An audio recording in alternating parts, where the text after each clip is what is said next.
On this week's episode of Marketing O'Clock, we talked about the new May 2020 core update and gave it a better name. Google Smart Shopping has a new customer acquisition goal.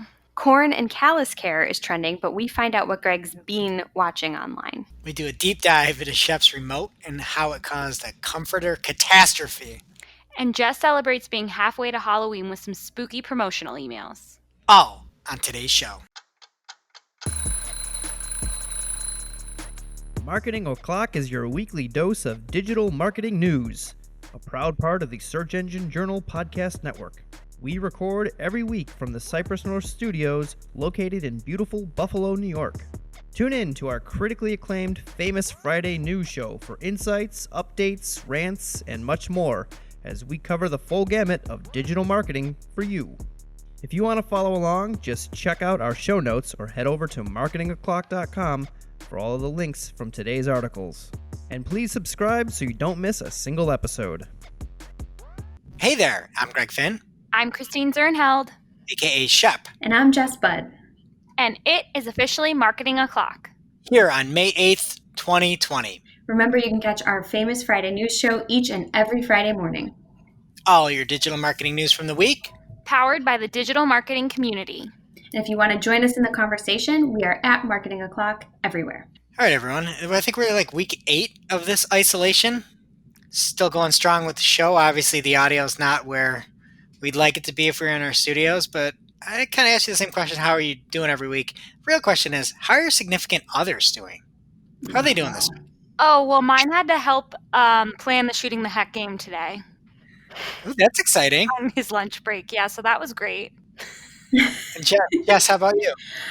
Today's been particularly tough because the baby has soiled his diaper like 4 times. It's required a wardrobe change, and I've been working. So my dear husband, he's a soldier, but he's not doing too hot today. That's a crappy job. What about the Finn house? Oh, I mean, it's been interesting. I've been hearing a few of these conversations going on, and some of it's there's a lot of smoke. My wife puts a lot of smoke out to some of these calls that she's on, and I was just listening in, and like, yeah, that's pretty awesome. I don't know if you guys saw it in the coworker channel on our Slack or not. Yeah, something about creating problems. Yes.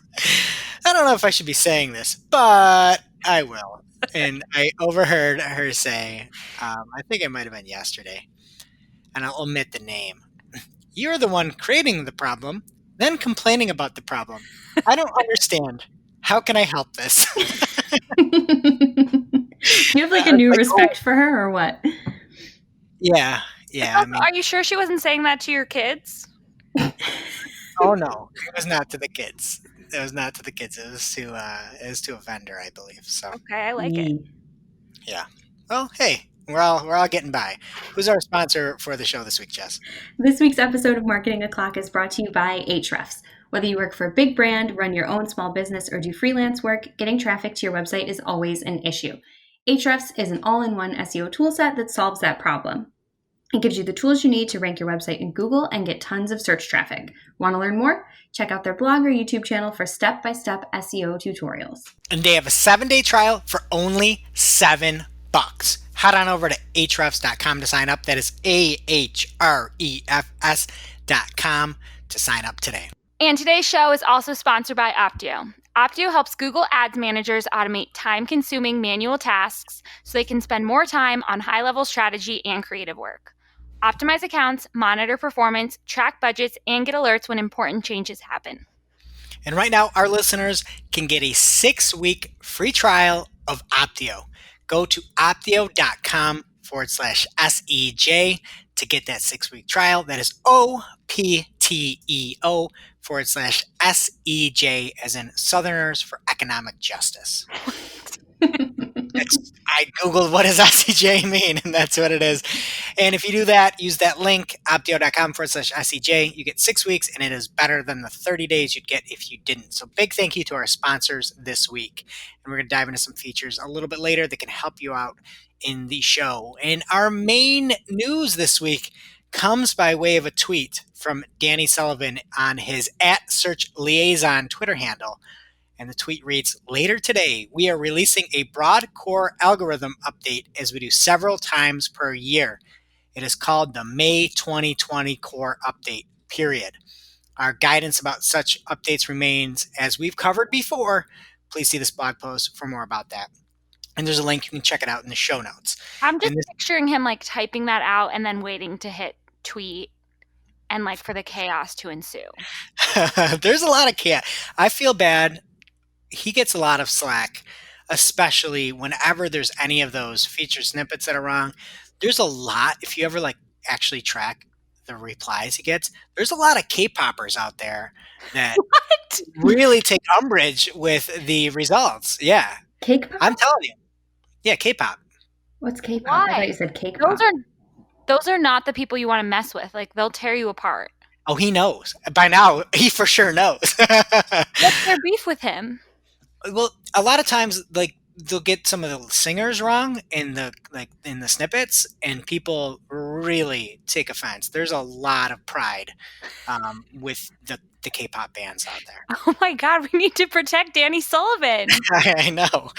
Both handles need protecting. But anyway, this came out on May the 4th of 2020. And so far, it takes a little time to roll out, but Barry Schwartz over at Search Engine Land had a nice article that recapped some of the findings. And apparently the force is strong with this one. The headline, or I guess the subhead that Barry had was to an article called Google's May 2020 Core Update was big and broad search data tool show. And it said, this update was an absolute monster, said Morty Orbenstein from Rank Ranger. So, absolute monster of an algo update so far. And there was a good look of the different verticals that this update may be hitting, may not be hitting. It's still pretty early. But travel, retail, finance, health were some of the big ones that Rank Ranger found. And then Barry also covered some data from SEMrush, aka SEMrush, and they found travel, real estate, health, pets and animals, and people in society saw some big movement. So that is something to stay tuned to, moving forward. And to me, my biggest question is, I know that any SEO hates it when you call it anything other than the May 2020 core update. So what should we call it here on Marketing the Clock? We need a name. I mean, the Star Wars is just low-hanging fruit. So yeah, I guess Disney will come after you for that. Oh, yeah. As long as we don't put a hashtag May the 4th. So I have a few here, and then I want you guys to pick what we can call it on the show, just because we need to have a little fun in our lives at this point. All right. So first up, the obvious, the Star Wars update. Second, May the 4th update. And then I just started going off the wall. Okay. So we've got the Corona update. Wow. Oh. And we've got the quarantine update. And then just to round it up. With a C-O-R-E. Okay. Yeah. Quarantine. Yep. And then lastly, just sticking in Star Wars here, Captain Cork. No. I don't even know what he's from. Is he from Star Trek? Yeah. Oh yeah, the sequel or whatever. Okay, I'm gonna ignore you. Do you have any other names? I can't beat Corona. That's pretty good. And what about like Luke, I am your update? Ooh. Okay. Greg doesn't May get the 4th is good, but it's like too close to just the May 2020 update. Like you're almost letting those boring SEOs win, you know? Mm-hmm. Yeah, and I'm with you. Bob Iger might come back and come after you. Okay, so Corona. We'll call it the Corona update. I like it. Love it. Okay. All right, Jess, what's next? All right, next up here, Shopify is launching a fully reimagined version of their POS system for retailers. On the surface, it may seem like the wrong time to launch an in-store system, but it's actually quite the opposite. So along with a bunch of other improvements that they are pushing with this, the new Shopify POS has a curbside pickup option. So local customers can place their orders online and then pick it up at the brick and mortar location. So that's actually really, really timely with this offering. And Shopify has also updated the way customer profiles are built. for better data across online and in-store purchases, even if you have multiple store locations. So that'll make it easier to see lifetime value of your customers and inform your campaign strategy, which is really, really awesome. And we've seen a lot of folks that weren't previously online make that shift given the pandemic, but I know there's still plenty of businesses out there that have just kind of remained shuttered and not taken their inventory online. So this might be a push to get people back on the interwebs and selling. So if you are interested, Shopify is offering this new POS for free until the end of October. And that's, Halloween. It's free until Halloween. So get excited if you want to play with that. But I got excited just when I saw October 31st written out in print because I'm like so ready. I don't want to push summer away, but I mean, we already passed halfway to Halloween. I mean, I don't. It might be a nice summer. We might, just be outside a lot and not do too much. I don't know if Halloween's going to be any better. So I guess we'll wait and see. Did you guys do anything for the halfway to Halloween celebration that we missed last week? I must have missed it somehow. I don't know how. What did you do? I bet you summoned some demons. What'd you do, Jess? No, actually, I didn't do anything. I maybe did halfway to Thanksgiving. My kiddo, not to keep talking about him blowing out his diaper, but it happened on a walk last week, and the only spare clothes I had with me was this Thanksgiving turkey onesie, so I guess we did that. I don't know, man. I thought people were into the halfway to Halloween. I got several marketing emails about sales that were going on for things with that. Is that not a big thing in anyone's world but mine? You're kidding. From who? Jess, you just made that up. I did not. It was from Fright Rags, and I looked it up. Who is Fright Rags? Wow. Okay. You got it from some goth evil clothing company. Of course. It's probably every day. It's like, it's 363 days till Halloween. No. If you go to mrandmrshalloween.com, they actually have a definition for it. Or not a definition. They say that many people debate over the exact date, but they say it should be April 30th. I mean, this is a thing. It's out there. It's also a leap year, so who knows if they accounted for that. Oh, whoa. Well, good thing none of us celebrated, I guess. We'll plan ahead for next year. And next up in the news, Google Smart Shopping is beta testing a new customer acquisition goal. And of course, they have an acronym for it, so they're calling it NCA. And this was spotted in the wild by Sir Stephen Johns 21 on Twitter. And we've never actually clarified for our listeners. It's Stephen as in Tyler, not as in King. He's a V Stephen. Very important distinction there. V isn't very important. Yes. Stephen explains why this is such a big deal because smart shopping campaigns are known for aggressive remarketing, and now advertisers can use these campaigns to optimize towards new customers. So it's really a game changer. And Google identifies new customers using a 540-day look-back window. And you can also use tags that you can set up with the global site tag on your site and new customer parameters. And you can also upload first-party lists of your customer base. Hey, Jess, what did you do for the 540 days away from Halloween celebration this year? I had a feeling you were going to ask, and I was trying to quickly calculate when that was. I have no idea. I'm sure it was awesome, though. I probably ate some candy. Years in advance. More than a year, yeah. It's like a year and a half, right? Someone do the math. Not me. It's usually my job. I'm not doing it either. So these campaigns only use maximize conversion value bidding, and Google will add the value of a new customer to your business to the purchase value of the actual order to find the total conversion value for this new customer.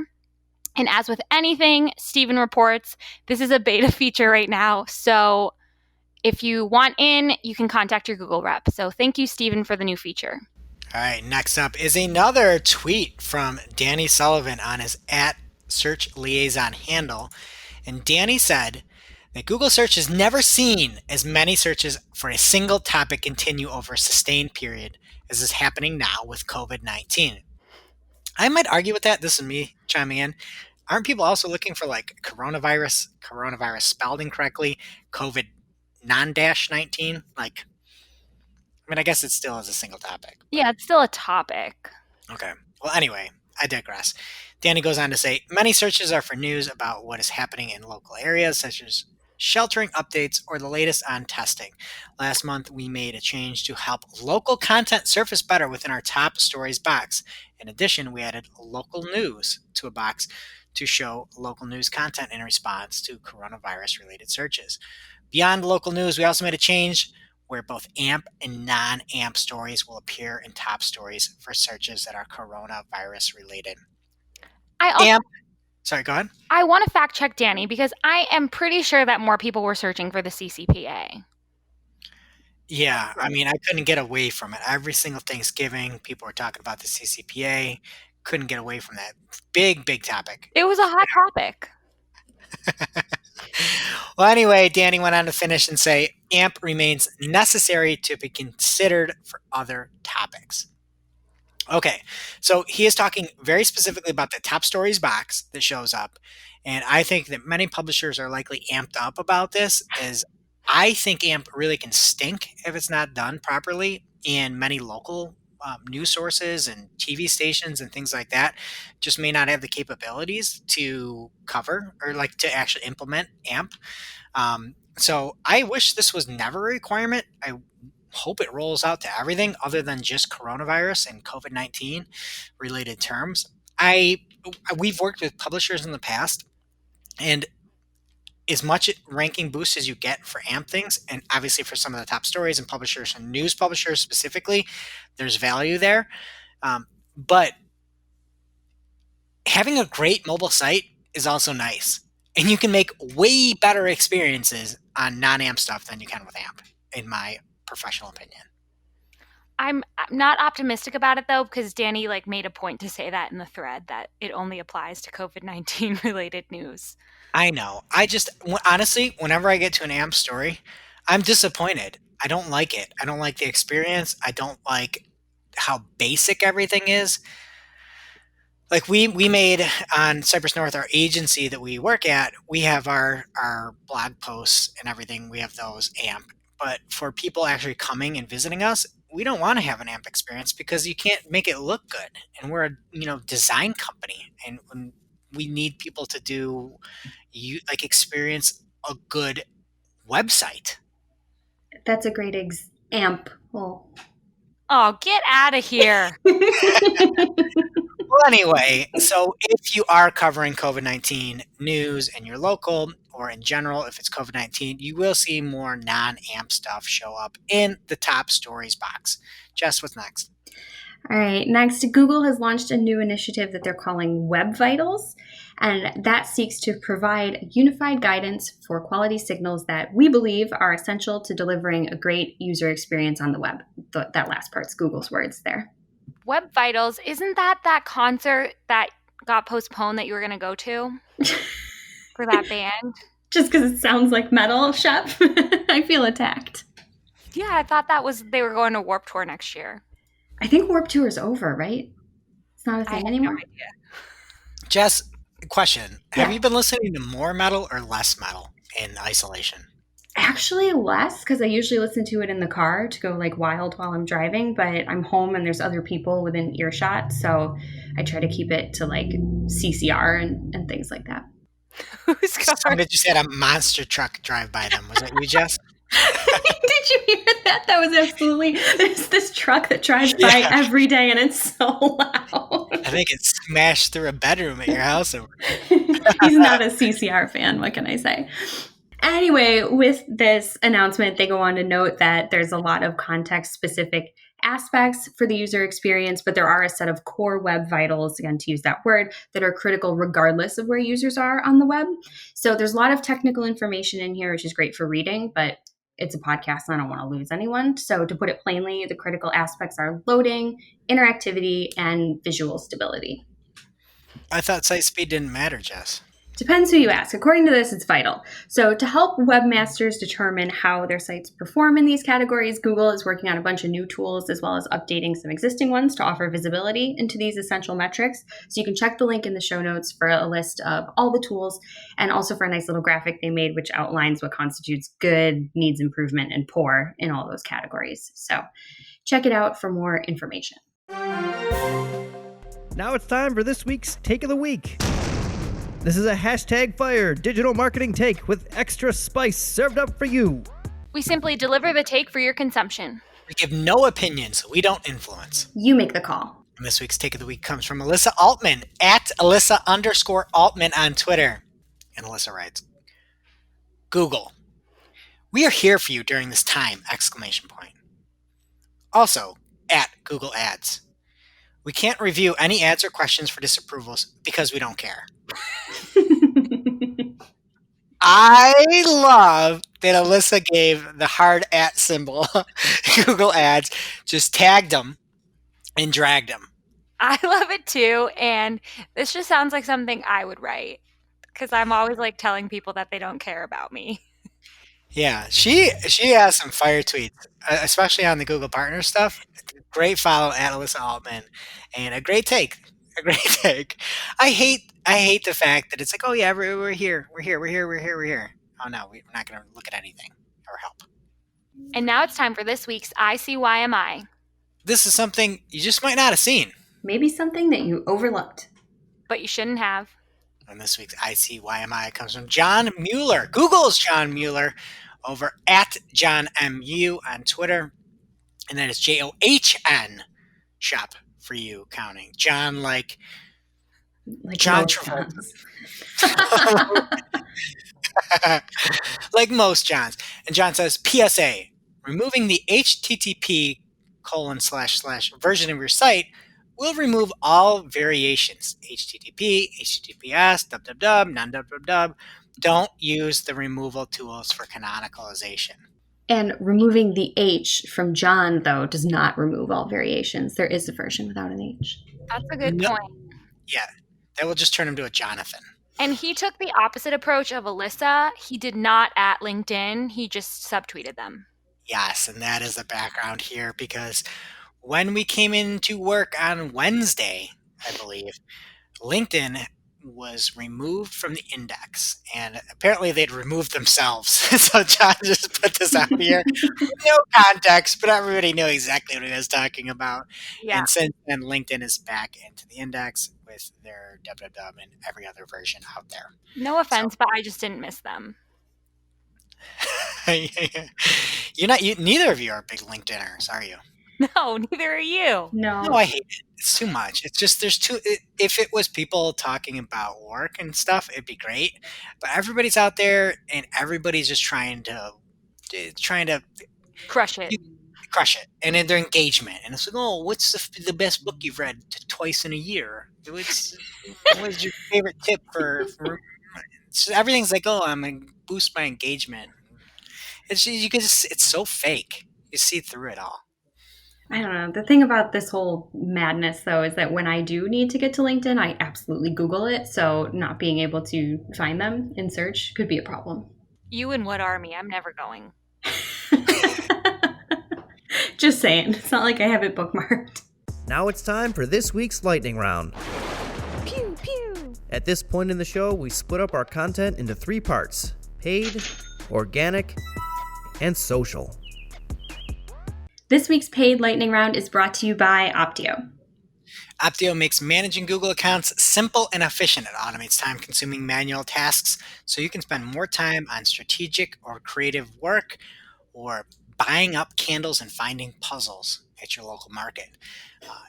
Optio is a fantastic tool that gives you more vision into everything. It's something I use on a daily basis. Just today, I read Optio's guide towards ads in the COVID-19 world.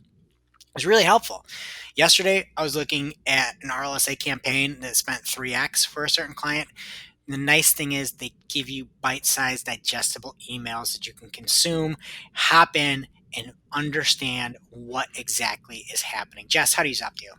So as our regular listeners know, Greg is always forwarding Shep and I those Optio email alerts as soon as they come in, even if it's like 5 a.m., which is great. We love to be in the know, but maybe you don't have a Greg on your team, or maybe you are the Greg on your team. And either way, if you use Slack, you can connect it with Optio and get performance alerts and improvement notifications right in the channel of your choice. Did you just swap out my name with Psycho? Is that what you're saying? No, Maybe not at all. Psycho on your team? Or maybe you're the Psycho? That's what it sounded like. If you define Psycho as very, very helpful and on top of things, then yes. So these alerts that are in Slack are in real time, and they're in a place where your whole team can see it. So you can choose which clients you want Slack alerts for and mute those that you might not need alerts for. It's just another great way that Optio helps you stay on top of your campaigns. It's pretty awesome. To learn more and to get a 6-week trial, go to optio.com. opteo.com/SEJ. That is 6 weeks free. opteo.com/SEJ. They probably wouldn't like it if I said it, but just go, put your information in, take the recommendations, and leave after 6 weeks. The thing is, you're not going to leave because they're so good. And first up in paid news this week, Roku has a new one-view ad platform that will leverage TV identity data for ad targeting. And using one-view, advertisers will be able to run their campaigns across digital devices in 4 out of 5 U.S. homes, including non-Roku households, apparently. This is a quote from the article. Say, for instance, you want to run a campaign on a TV channel that runs across all platforms. You could do that, but also now compare it together with proprietary audiences that only Roku could offer. So this seems like a great opportunity to target people like me who have multiple Rokus in their home. And not to make this about me. Well, la-di-da. You just made it about you. You're so fancy. Actually, it was not we. Someone in my household, not me, lost the Roku remote this week, and it has been truly crippling. There's no buttons on TVs anymore, so there's like nothing we can do except for turn it on and off and change the input. And they try to help you and like prevent this problem because they have this amazing Roku app that you can connect to on your phone, and it's basically the remote to the TV. But of course, somehow the Roku is on our 5G internet and our phones aren't, and we like can't figure out the password to the phone. And I spilled enchilada sauce in my bed on Cinco de Mayo. Ay, ay, ay. Anyway, so great ad platform. So how do you watch TV now? I have to watch it in my bed. With your enchiladas. I get it. Yeah.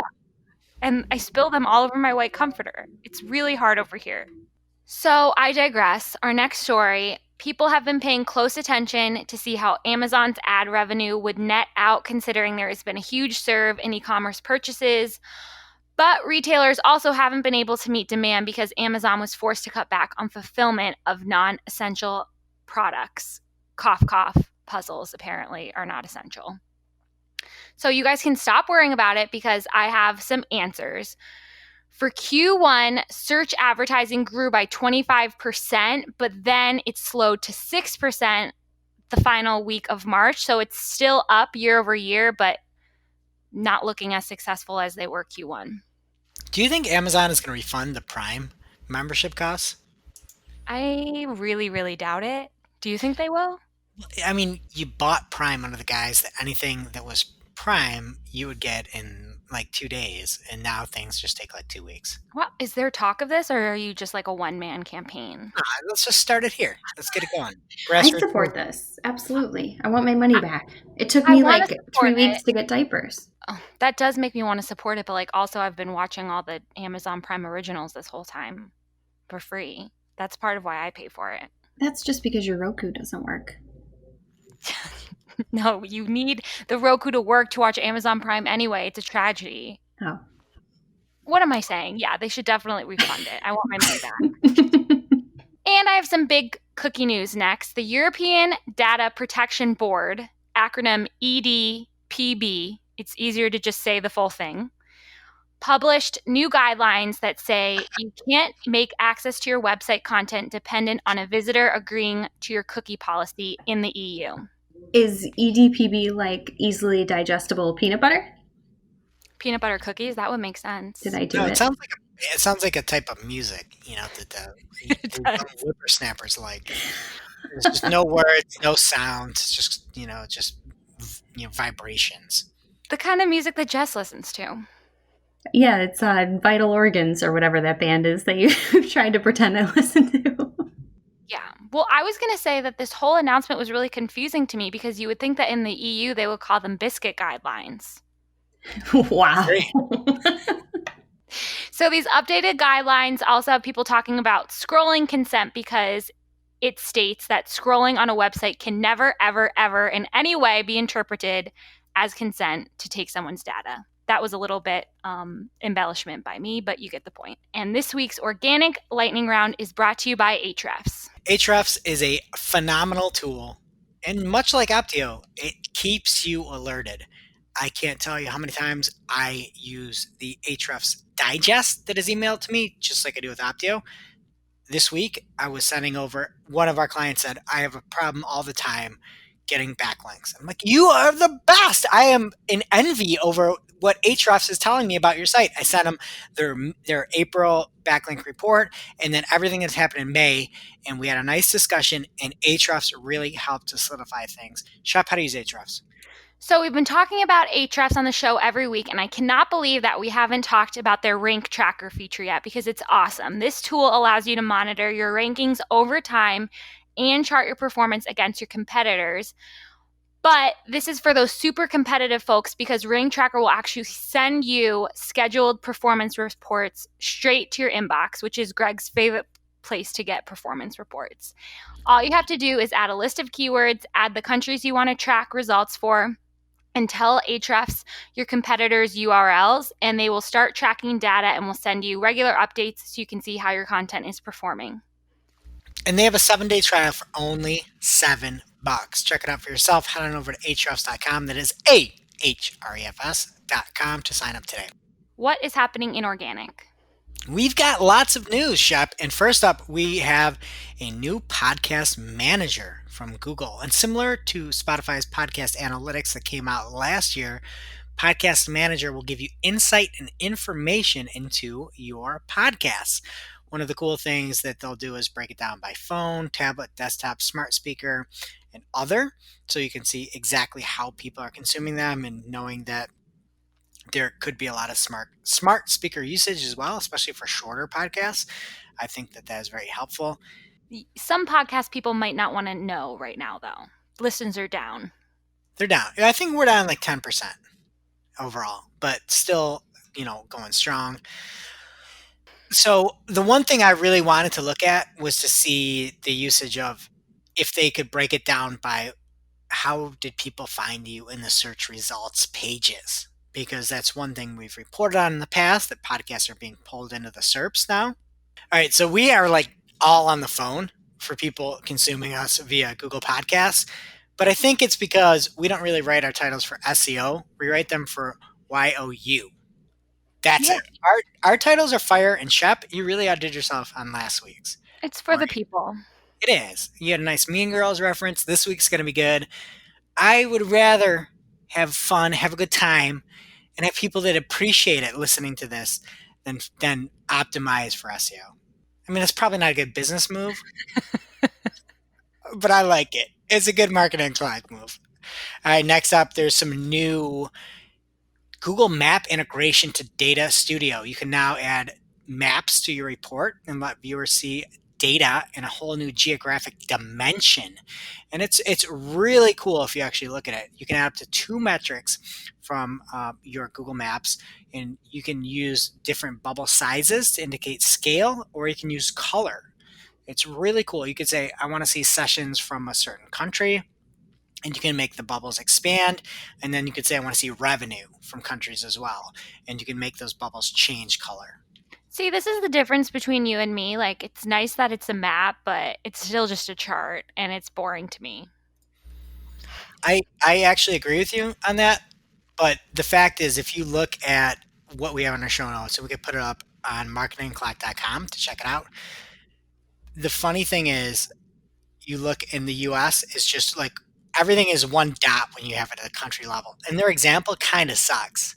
You look at Asia, and it's just like one little dot in the middle of Asia. But it is, you think that's cool, right? That's kind of cool to look at it with all those little country-based dots. It's a nice visualization, for sure. It's kind of far, like you can't even tell where the European dots are. I think it's cool to just understand how many countries are in that spot, but I know people don't really want to use this for that. I appreciate, too, that they used Oceania, or however you say the continent that Australia is on, instead of just calling it Australia. That's nice. Oh, I forgot about that. And it looks like we have listeners in Russia. That's cool. This is just the generic Google Maps. Don't get out of yourself. All right, next up, Google has recently released the Price Competitiveness Insights Beta in Merchant Center. And what this will do is give advertisers new information to understand how their pricing stacks up against competition. The dashboard can be found under the Growth and then Price Competitiveness tab. And it's a visual summary of just exactly how competitive you are with your products. So you can see things that are there's no benchmark price, you're below benchmark price, you're at benchmark price, you're above benchmark price, and then let's say like you have Michael Jordan competitiveness level. They don't have that. It's just below. So you can't get that. You can't get that in depth. Shep, are you still watching that sports Yeah, show? the sports show, it's pretty good. I don't get why they don't have it on at 8 o'clock instead of 9. It's just such a long night. There's too many other sports to compete with right now, Shep. Yeah, I mean, I guess Korean baseball is all the rage. Yeah. It's like the only thing. Anyway, you can say, I want to look at different categories and see how everything's working based off of the competitiveness report. So check it out, see if you've got that. You have to enable it, and one of your admins will have to enable it if you want to actually get that detail. All right, next up comes from Ahrefs, ahrefs.com/blog/nofollow UGC sponsored. And this is the state of nofollow UGC and sponsored link attributes in 2020 from Patrick Stocks. In case you forgot, last year there was a whole hullabaloo around the nofollow link attribute. Not only did we have nofollows, we then had UGC. So we used to have the rel nofollow, which means you don't vouch for this link. Then you had the rel UGC links, which means it was user generated content. So things like comments and the sort. And then there's also the rel equals sponsored link. So you could say this is actually a paid link, a paid ad, a paid listing. Somebody here is paying me for this placement. So Patrick went through and analyzed the fact that 10.6% of all backlinks to the top 110,000 sites are no followed, but only 0.44% use rel equal UGC, and only 0.01% use rel sponsored. So people aren't using this stuff. And I don't blame them. I don't blame them because at the time, Google came out, released everything, and said, there's no wrong answers. It's fine. Whatever you're doing is fine. As long as you're using nofollow, whatever it is, it's fine. It's fine this way. It's fine that way. It's fine every way. Every way's fine. Everything's fine. Everything's fine. Just use one of them. And of course, this is what's going to happen. Nobody's going to pick this up. Yeah, so why would you take the time to change something if they could come out tomorrow and say you have to change it back? Like, you wouldn't. Exactly. Exactly.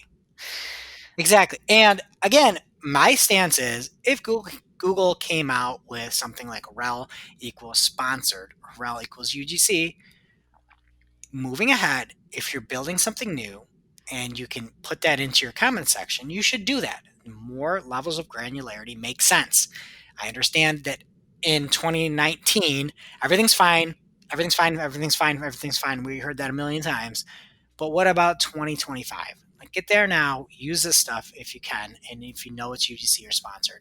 And you can use combinations of everything like we talked about. And I'm done with this. No more. Rel equals NO. Okay, so next up is a tweet that I saw from... All right, next up is some new news from Think with Google. And they came out with something called Rising Retail Categories. And they said, consumer behavior is changing rapidly and unpredictably amid the coronavirus pandemic. And they came up with an interactive tool to understand fast rising retail categories in Google search. And I love this. I absolutely love this. You can hop in and see things that are really picking up. And the top thing in the US, can anybody guess what the top retail category is in the US? scented candles. Yeah, I was going to say like home entertainment. Swimming pools. What? What? I think we know we're quarantined. Like, let's get some people out here. Hopefully they got some masks on, and let's do a couple laps. That's what Wait, people are up these like days. swimming pool supplies or like the actual pool? So what happens is they'll put down a retail category, and then they'll show the top growing queries within swimming pools. It's actually a nice feature. Head on over to Marketing O'Clock to check it out. But you can say, I'm going to click on swimming pools. It's up 300% monthly. And I'm going to look at above ground pools, swimming pool, Intex pool, inflatable pool, pools for sale, so on. So you can go through and you can say, and we actually had to do this legit for a B2B e-commerce client. And I can look, number 4 is sneeze guards. So I can say sneeze guard for a counter. acrylic sneeze guard, hanging sneeze guard, and you can try to find different things that you could hopefully work into your campaigns a little bit more. And even something like sneeze guards, that is right now the number 4 trending category as of March 7th, as of May 7th. It'll show you plexiglass barrier. And so other things you might not have thought of, and I really, really love it. And they have everything in here, from egg cookers to badminton to wart removers to corn and callus care supplies. Uh-huh. There's a ton in there. And I mean, you hop in and click through on corn and callus care supplies, they got everything for you. So check that out in our show notes. Next up is a note from AMP and Web Stories. Well, I don't even know how to report on this, but the name of the post is Web Stories, powered by AMP. And there used to be something like AMP Stories was the previous name of it, where you could pull information in. A lot of it at the beginning was about celebrities, and you could tell a story with AMP so things could load quick and nice on mobile. Well, it's now called Web Stories, and apparently it's still powered by AMP. I don't know why they said that in the name of it, but it used to be called AMP Stories. Now it is just Web Stories. So if you're talking about that, try and get the right verbiage. It's AMP Stories. And I just used one of these actually today. I was looking at my phone. It came through in Discover. And you guys know how much I like beans. I love beans. I've got It's all a these, rising category for you. Beans shows up in your Discover feed. Yes, it said black bean tortillas. Ooh. I'm like, oh, this is interesting.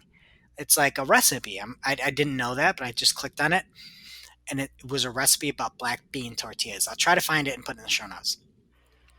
That is a dedication for that to show up in your Discover feed. I mean, yeah, Google knows me. But anyway, I clicked through.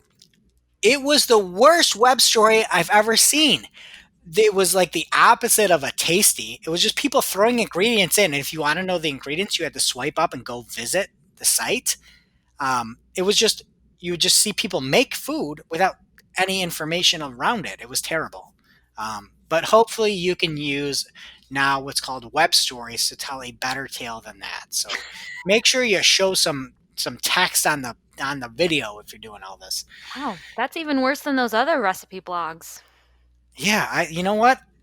I'll learn about the fact of what happened to you in 8th grade and how it influenced the cooking in your life, as long as I can actually get the ingredients. That's fair.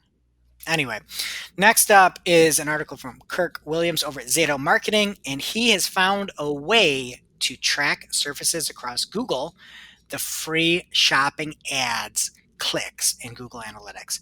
There is some work that has to be done. You do need to have a few stipulations that you can move forward with.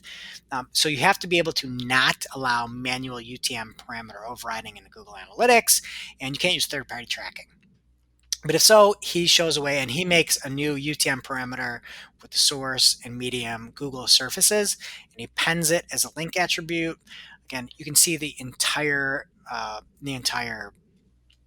process over in our show notes there, but it lets you get visualization into Google Shopping and those free clicks, which is pretty awesome. I wish Google would just give that to us, but Kirk found a way to get it on his own. All right, next up, Spotify is now testing video podcasts in its app. And this is starting with 2 YouTube stars, Zain Hajazi and Heath Huzar, hosts of the Bob and Bill Show. Video podcast is like an oxymoron. I know, and it's actually the Zane and Heath Unfiltered Show. It's not Bob and Bill, it's Zane and Heath. That makes no sense. Why? How is it a video podcast? Well, I mean, we do a video podcast, right? Yeah. Not right now, but a podcast and video stream. Vlogcast, I call it. Vlogcast. You can actually, well, back when we were allowed to go into the office here in New York, we had a video recording of us shooting the podcast. Oh, and it's over on the Search Engine Journal YouTube channel. We had a beautiful table. It was so much easier. We had so much better sound. And I miss those days, guys. I miss you guys. I miss you guys too, but I sweat less recording at home. Well, you can still catch our shows over on the Search Engine Journal YouTube channel. It just doesn't have our faces because we need the best possible quality of audio as we can get, which still stinks. All right, next up, YouTube is planning to let news publishers sell off-platform subscriptions through their channels. So news publishers have been hurting recently, as we've talked about many times so far since this pandemic started.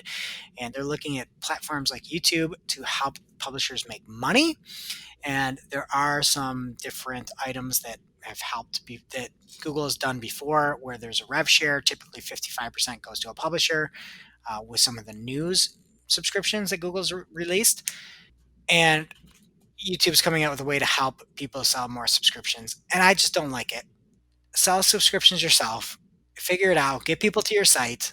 You don't want 55% of something. Figure it out. Build your own audience. I hate the fact of how much you'd have to rely on something like YouTube, where there's so many different bans and demonetization. And again, there's, the previous Google subscriptions, they'd skim 45-ish% according to reports from Digiday off the top. I mean, get people to your site and convert them yourself.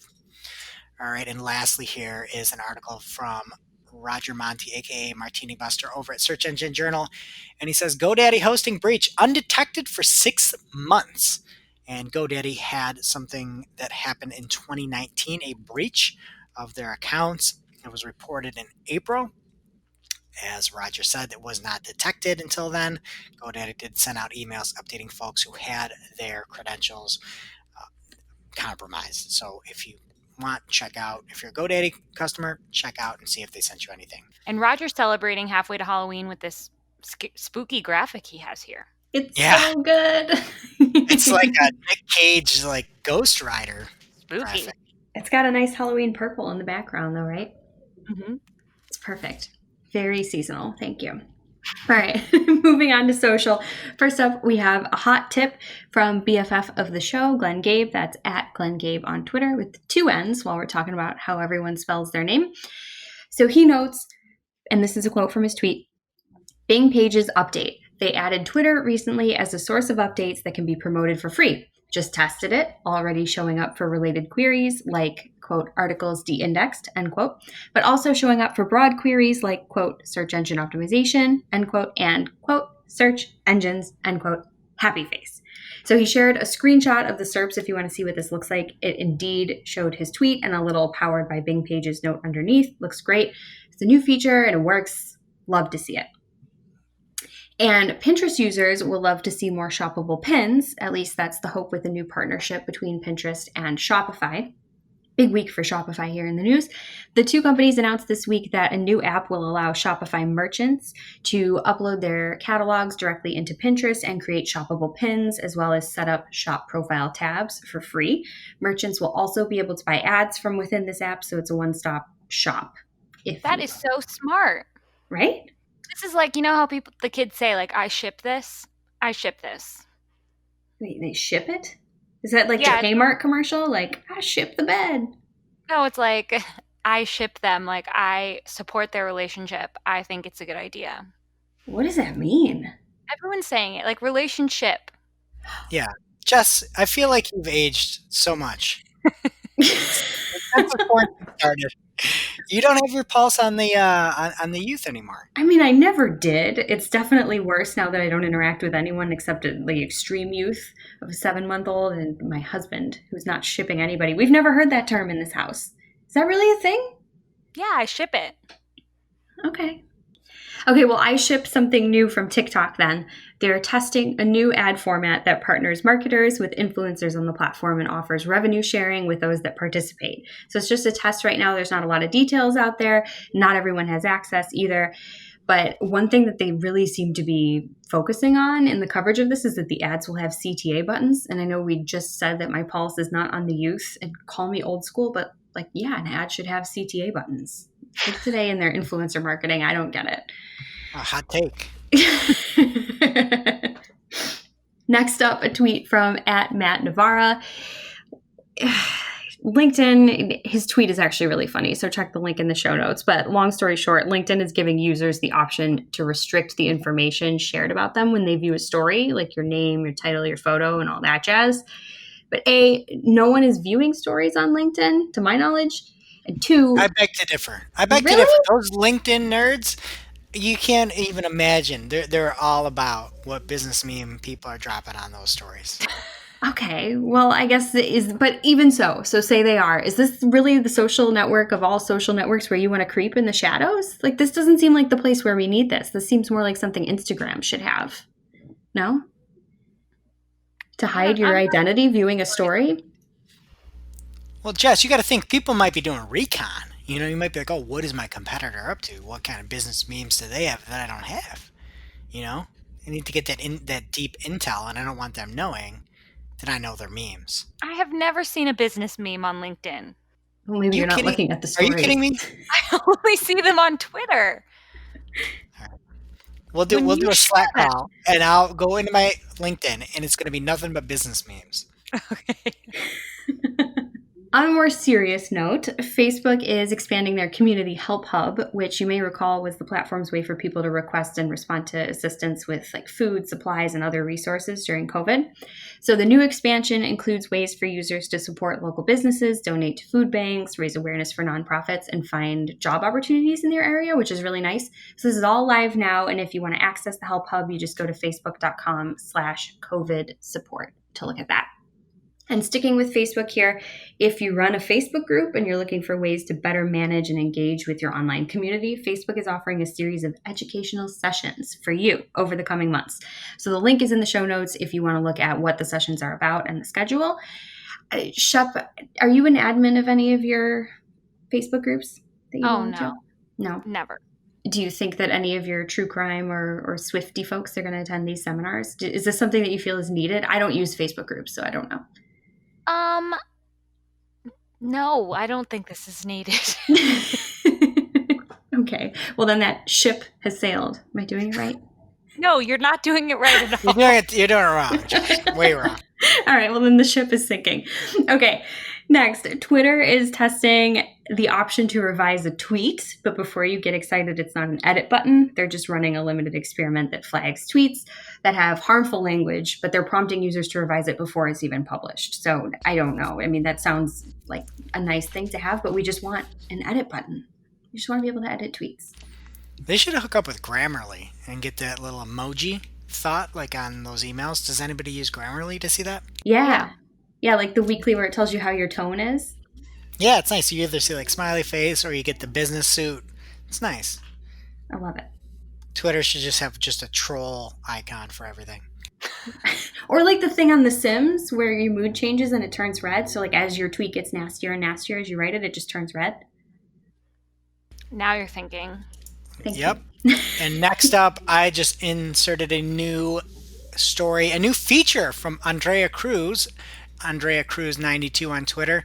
And she said LinkedIn Ads launches new bidding strategy called Target Cost. Advertisers are able to specify their cost, CPC, CPM, CPV, and LinkedIn will meet that cost or stay within 30%. And there's a link over to the LinkedIn answer that can help you. And if you need to, you now can do a search for this and find it on Google. So thanks for that feature, Andrea. All right, let's wrap it up here. We'll stick with LinkedIn. Despite the pandemic, some businesses are still hiring. So LinkedIn is releasing new tools to facilitate virtual job interviews because not a lot of that hiring is being done in person. They're also offering tips to help candidates nail said interviews. So Matt Southern covers this in full in his Search Engine Journal article. So you can check that out for more details. One thing I didn't see in here, though, was which setting you should use for story viewing. So if you're not sure, I guess just be yourself. Just put your info out there. Look at those stories. Look at those business memes. Be you. And that brings us to our real life segment, straight out of our accounts and into your ear holes. It's time for Working Hard or Hardly Working, where we talk about what's going on in our IRL work, good, bad, or otherwise. All right, in this week's Working Hard, Hardly Working, in my accounts, I've got a few Google Ads advertisers that were able to get image extensions. So if you do run any campaigns, hop on over and try to add a new extension. You'll see things like lead gen forms, and you'll also now see, if it's eligible, a image extension. So I'm excited to test these out. We had a few calls today actually with clients that we're going to give it a go on a few different campaigns, and it's worth checking out for yourself. And I have a hardly working this week because we were setting up a Facebook ads campaign this week, and there were a lot of hands in the project on our team. And we all had access to the Facebook ads account, and Hope was working on it, and the campaigns were all turned off, but the ads, like she was still in the back end setting up the ads, but budgets hadn't been approved. So we all got notifications at like a crazy time in the morning too, like before I woke up in the morning, saying that the ads were like, it literally said they were enabled and running, and they weren't. And everyone freaked out, and she got like 10 different Slack messages saying, what's going on? We didn't talk about budget yet, but they weren't turned on. Facebook was just lying to us, and it's just another reason to hate them. What about you, Jess? Ouch. All right. I got a notification bubble in Gmail this week that was alerting me to the fact that you can save multiple signatures in your Gmail account and insert whichever one you want in a particular email. And I don't know if this is new or not, but I assume it is because they notified me of it. So maybe this doesn't apply to you, but it seems particularly handy for someone like a small business owner that might be using the same email address for personal and business communications, or if somebody manages, maybe you work for a big brand that has a bunch of sister companies, and you manage all those from the same account. So it actually does have practical applications. Hey, Jess, can I give you a pro tip? Yeah. Make a new signature that says "Pardon sent from mobile," and use that even on your desktop if you want to do a really quick response. Ooh, that is a pro tip. I like that a lot. Because it's also lying. I mean, do that. I would never do that. It is lying, but you know what? I get a lot of emails that have that, and I bet there's people out there doing it already. So Kevin Rose of Dig fame had that tip once and thought it was the hottest ass ever. the hottest heck ever. That he signed everything written from mobile. So there's more evil things to do, honestly. Now it's time for this week's WTH. Misguided. I'm like, who does that? Just get rid of it. I'm over it. Where we rant, rave, and roll our eyes about a trending digital marketing topic. What are we coming to? Honestly. See what had us asking. WTH. This week. This week's WTH comes to us from Heather Physiok. I hope I'm saying her last name correctly, at Heather Physiok. And this is a Twitter thread, and it all started with a HubSpot story of 2020 marketing statistics. And it says video content is 50 times more likely to drive organic search results than plain text. So she thought this was a little weird. So she did this 6-part Twitter thread to try to fact check it. And I'm just going to read through most of them.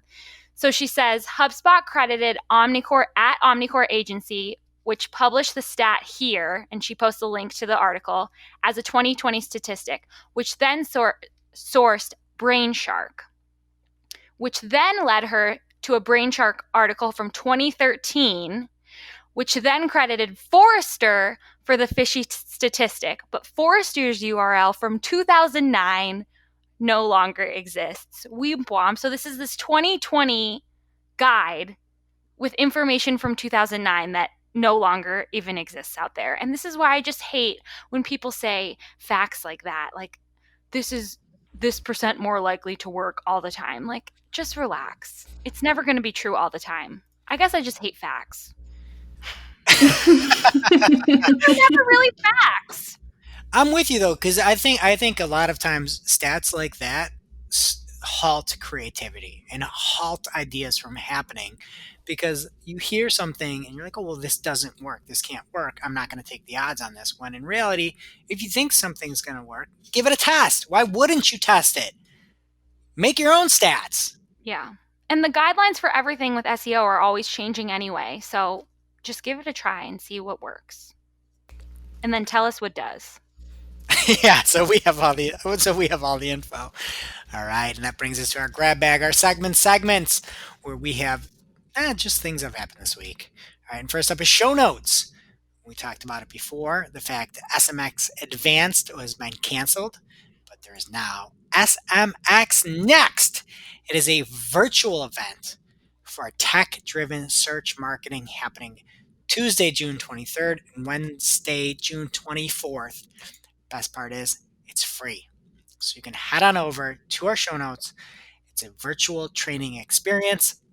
And I appreciate the fact that, hey, we can't have an in-person conference. We're still going to give out those goods online.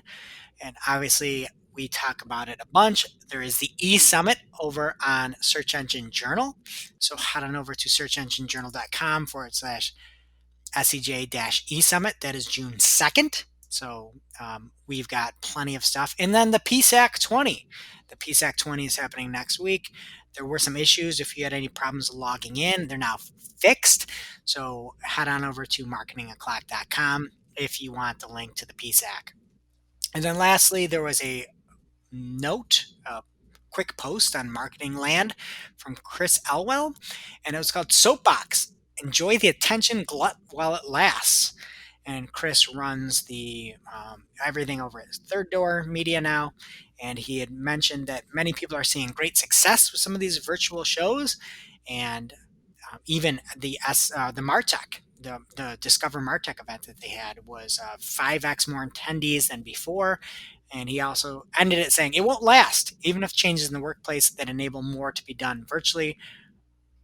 He said, it won't last, even if changes to the workplace that enable more to be done virtually are lasting. The demand for efficiency will ensure that any discretionary time is occupied. So enjoy the success you're having virtually now. It's not going to last forever.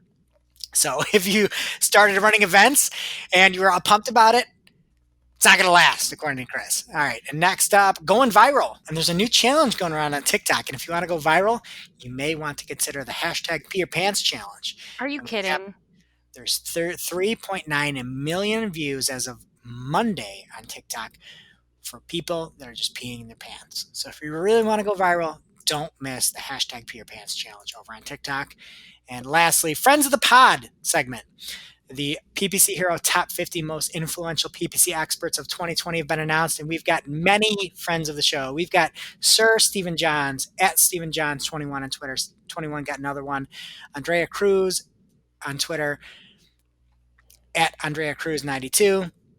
So many people that have either been on the show or are friends of the show are there. And I was reading how you get to the top 25 list. And you get voted into the top 50, and then PPC Hero chooses who makes it to the top 25. For the top 25, they say experts will be scored based on factors like engagement on social, speaking gigs, podcasts, and webinars they've been featured on. Hey, we featured Andrea and Steven today. Pretty cool. Hopefully we'll see them on the top 25. I didn't see our paid Glenn there. Glenn Schemmels, who also has the Funnel Reboot show. Did you guys vote for Glenn? Our paid Glenn? We need to back our Glens. Yeah, we'll get him on there next year. Okay, and he's got a show. It's a good show, the Funnel Reboot Show. It's a podcast if you want to check it out. But I thought he missed, it's talking about a lot of lead generation. I thought he really missed the boat for naming a show. I would have named it Lead Gleneration. Right? That's great. Absolutely. Anyway, big congrats to anybody who listens to the show that made it on the top 50 most influential PPC experts of 2020. And lastly, we've got a good sheet. And this sheet is the Spice Up Your Sheet Life Edition 2. It is 100 Google Sheet tips. So if you're trying to brush up, get better at Google Sheets, there are 100 sheet tips in a Google Doc. That's the only caveat. But head on over and check it out if you want to learn more. And now for this week's Cool Tool. As a reminder, our Cool Tool segment is not an official endorsement or paid mention. We're simply sharing something we found in our travels that may be of use to our listeners and is really, really cool. This week's cool tool is copy testing, and it helps you do just that, test your copy. And in their own words, you will get data on how real people perceive your copy. So you pop in your URL into the tool and highlight the copy on the page that you want to dig into. It can be just a headline or even an entire page or a section, anything in between. And real pre-vetted human beings will read the copy and provide feedback, which copy testing then uses to give your copy a clarity score and a care score so that you can identify strong copy and work to fix problems as well. So you can even ask specific questions to the testers to learn more about how your copy resonates with them. It's really awesome. It's a paid tool, but you can create an account for free and look at a demo test, and you can even explore the setup process. You only pay if you actually run a test. So head on over to copytesting.com and check it out.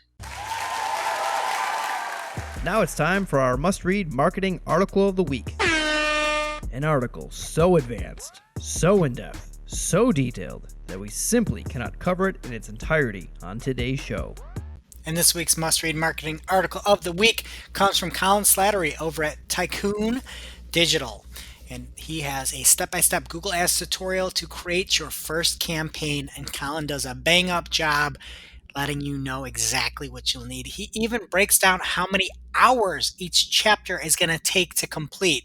Talks about the intro to ads, how to plan your ads campaign, creating your first campaign, creating ad groups, writing effective ads, ad extensions, conversion setup, reviewing your campaign, launching your campaign, and finishing up. And Shep, Jess, you guys know we are working on something similar, but maybe not as kind of step by step to create your first campaign, but more like how to do it right. This takes a lot of time, and Colin did a fantastic job. Do not miss this. Bookmark it. Send it to anybody you know that maybe doesn't have the budget to hire you, but definitely don't miss this. And if you're looking to get into Google Ads, this is the piece for you.